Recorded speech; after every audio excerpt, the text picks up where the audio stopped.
Hey everyone, New England Gardening. This is a Tango Mandarin, and it doesn't look like it's doing too good. It's got pale green leaves. The leaves are curling, sort of an indication that it's not getting water that is dried out, and also it's not getting fertilizer or nitrogen because the very pale leaves. But I think the problem is that the soil is too wet. It really doesn't seem like it is, but we had a lot of rain, and believe it or not, last night was down to 52 degrees. Here we are in the second week of June. So I don't know if the roots kind of shut down below 70 degrees, but it seems like a pretty dry mix. But the bottom here, I'm looking at one of these holes, it almost looks a little swampy. So I'm going to pull this out of the pot and try to see what's going on and try to correct the problem. I've been looking online. I know about a 5-1-1 mix that people recommend for citrus, but the problem is finding all the ingredients. It's really hard to find pine fines. Even when I go to nurseries that supply greenhouses, it's really hard to find a product like that. There is someone on Amazon selling pine fines for $15 for 4 quarts. There's also something called pine mini nuggets, which is about $13, I think, and I forget what the quantity was, 2 cubic feet or something like that. But this mix here I mixed up, and I put a lot of turfus in it, but it might be that it's just too fine. It doesn't look like, I mean, I put some bark in here, but not a lot. It's almost like the consistency, I mean, you can see it really falls apart, but maybe there's not enough air getting into this mix. Maybe I can lighten it up with some perlite. But these are some of the ingredients that I do have that I might try different combinations of and see if they work, because it's the only stuff that I can really readily find available at the local stores. Of course, pine bark mulch, which seems kind of a shredded consistency with long spears of bark. And you can see here that this bag is it's pretty damp, retains a lot of moisture. And I've got this screen here that I screened some of this out just to see what the product looked like in the screening, but you can see there's more shredded shape to this stuff, so I'm not certain that's what I want. You get these shapes of bark in here. Now, Edible Landscaping recommends using farfad, and this here is farfad mix 52, and you can see the consistency here.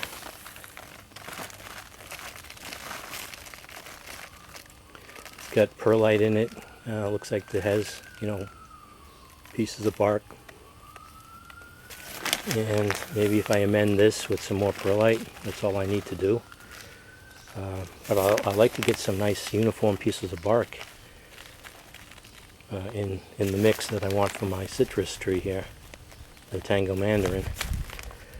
You can get perlite, but it's really not the coarse perlite.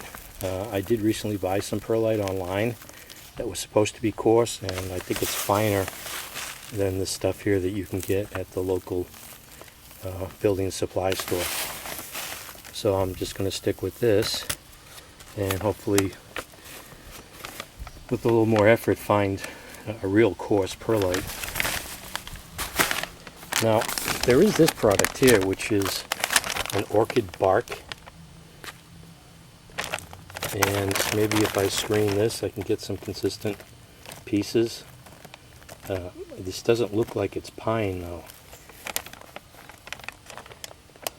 And the orchid bark is not to be confused with Phalaenopsis mix, which looks like it does have some pine in there, but it also has pieces of perlite and looks like some type of charcoal maybe.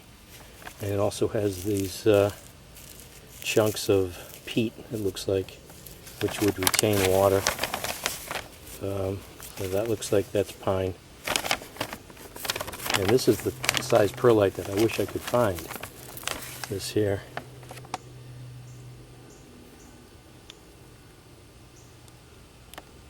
Now the other option is to take pine nuggets, which I have here, and sift it and see what type of pieces that I can get out of this. You can also probably purchase this and let it sit for a while and let it break down. That could be a good option too. So I'm going to open this bag up and sift it and see what I end up with. Whatever I have left over that is larger than the 1/2 inch here, I can just take and put on the raspberry bed that I need to mulch anyways.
Now this bag here seems to have a lot more broken down pieces that are fitting through these 1/2 inch screen mesh here, so this is a good bag.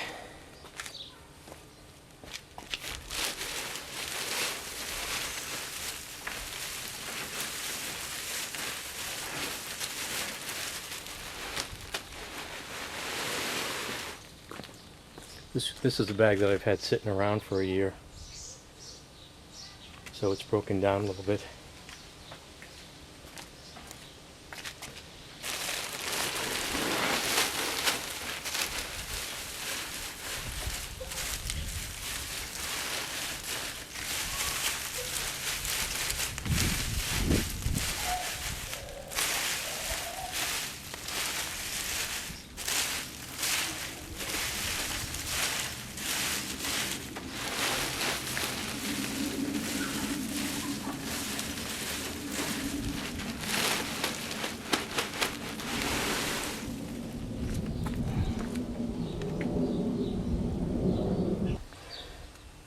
Yeah, so I was wondering why the bag was disintegrating. This is the one that I had sitting around the yard for a while. So you can see here it's broken down.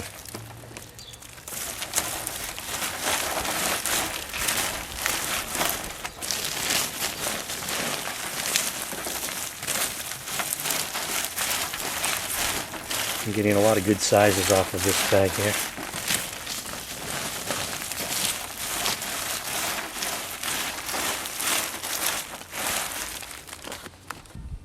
So after sifting 3 bags, which are 2 cubic feet each. It looks like I've got a lot of good size pieces here.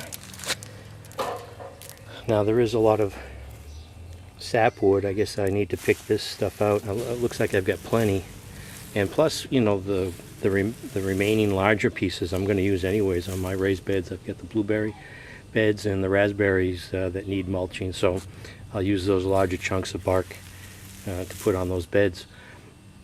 And so this seems to be a good way to get these pieces, to buy the pine bark nuggets, and I could buy them ahead of time and just have them stored in the yard. I would put a tarp over them because the UV lights will disintegrate the plastic and you'll end up with just one big mess. So this seems to be a good way to go here. So it beats paying, what did I say, $15 for a 4-quart bag of pine fines. So I'll sift through this, get these pieces of sapwood out, and proceed with adding the rest of the perlite, and I'll probably add this farfad 52 mix.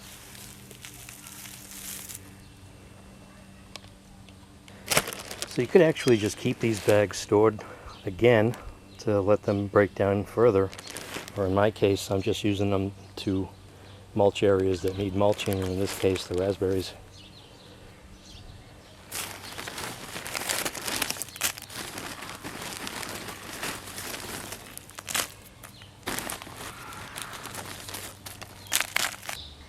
So I'm not certain exactly how much I have here, maybe, I don't know, 3 gallons? We'll see. I don't know what it is by volume.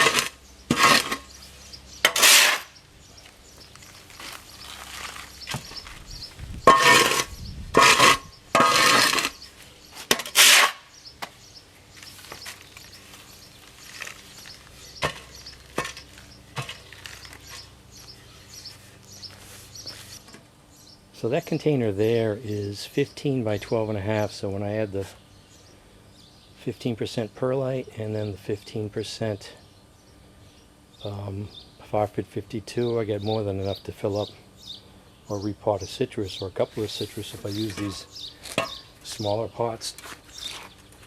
That's the size that I actually had a citrus delivered in.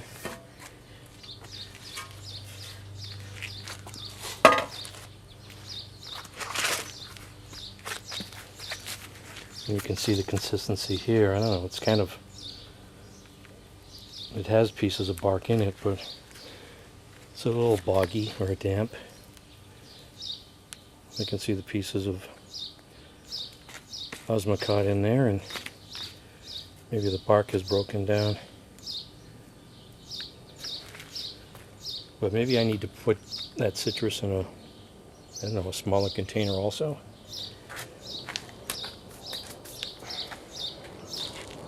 So now I need to just go through here and pick out these larger pieces, and then the sapwood. I don't know how meticulous I'm going to be removing pieces like this, but I'll go through it once at least, real quick. Remove these pieces. You can see the consistency here though. Looks like I'm close to a good citrus mix for once.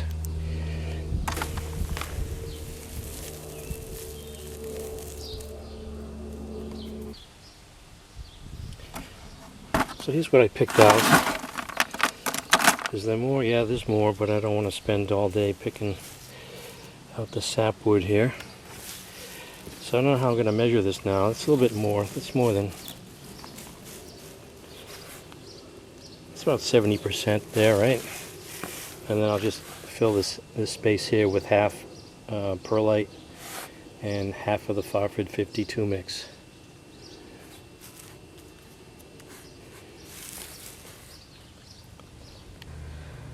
So that's what it looks like proportion wise. I'll mix it up and see what the consistency looks like.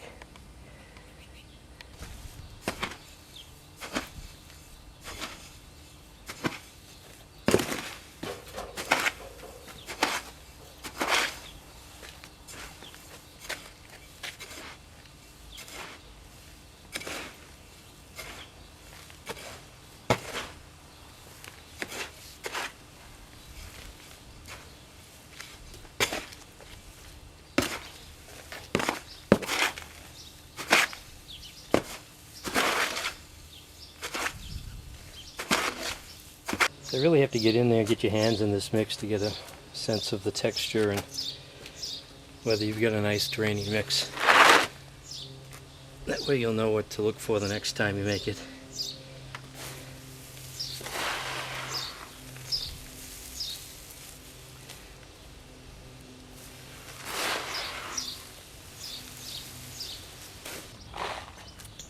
I'll put some garden lime in, I don't know, handful.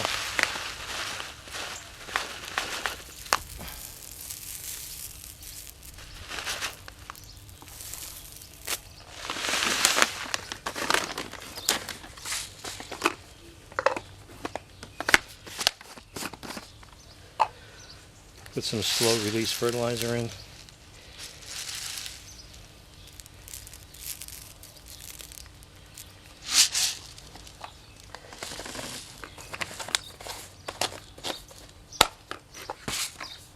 Mix that up.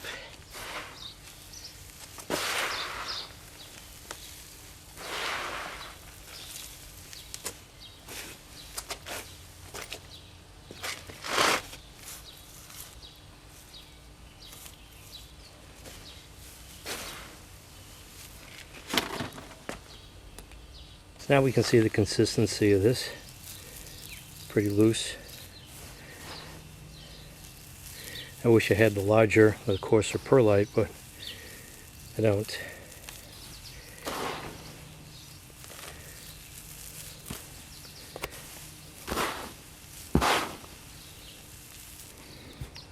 So now let's see what's going on with this mix here. It's pretty finer and granular, even though it is dry.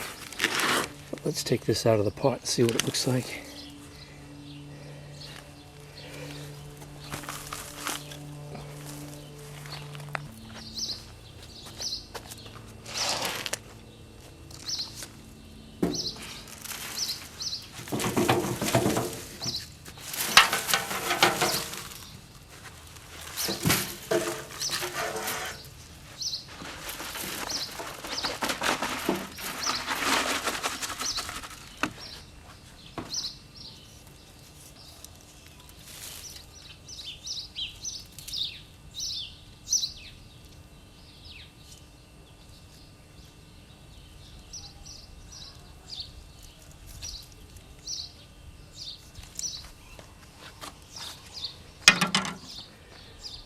So you can see here, that's pretty sad looking. That's it. The roots really haven't ventured out anywhere. I can see a little growth here. I mean, it doesn't look rotten, but here's some new growth right here. New root. Can you see that? There's a new root right there. But geez, there's nothing much going on with this. No wonder why it looks like this. So we'll see if it improves with this new mix. Rotting, or have rotted, and it's really, I mean, I don't know. Oh, there's a big piece there that just came right off, I guess. Must have been like that. That's pretty weak roots, though. It's kind of wet. But it is a loose mix, so, but definitely a different texture. This is a finer texture than the one I just made. So I'm just going to put it in the same pot it was in. I don't know, I was wondering if it was too big or not, but I'm going to put this joint tape, self-sticky tape covering the holes. I saw that on another video on YouTube. That's a good idea.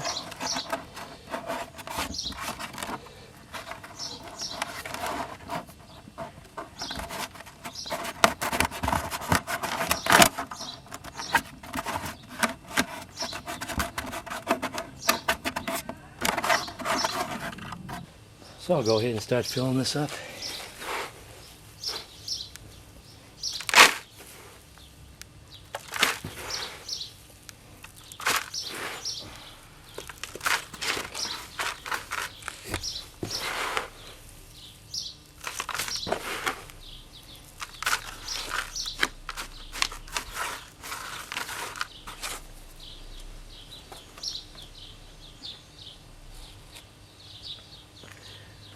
This is what the roots look like again. I can see some a little bit of new roots on there.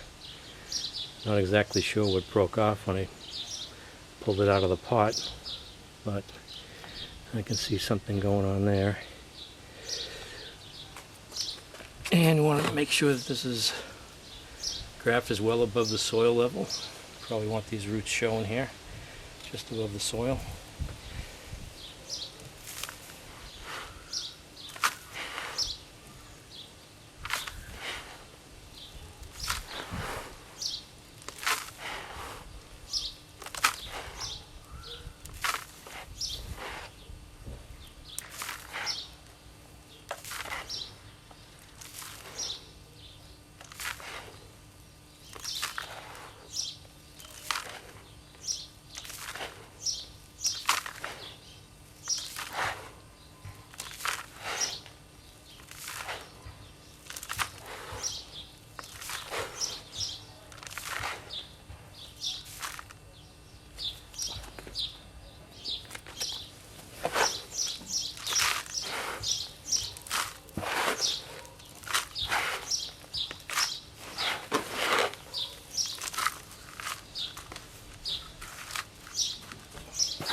All right,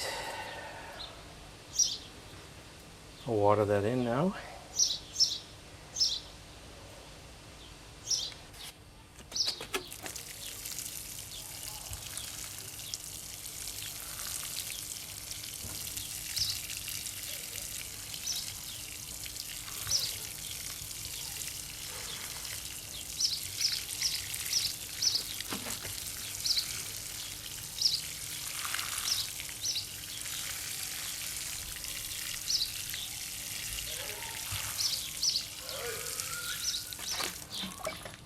So there's my attempt at mixing a 5-1-1 mix. Although not perfect, I think I'm getting closer. And hopefully this tree will respond. Stay tuned, we'll see what happens. I think it came out pretty good. Just a question of whether this pot's too big for this size tree, being a dwarf tree. No, I guess if the soil's okay. I was thinking of going with a narrower pot, so we'll see. This is New England Gardening, and this is my 5-1-1 citrus mix. Thanks for watching.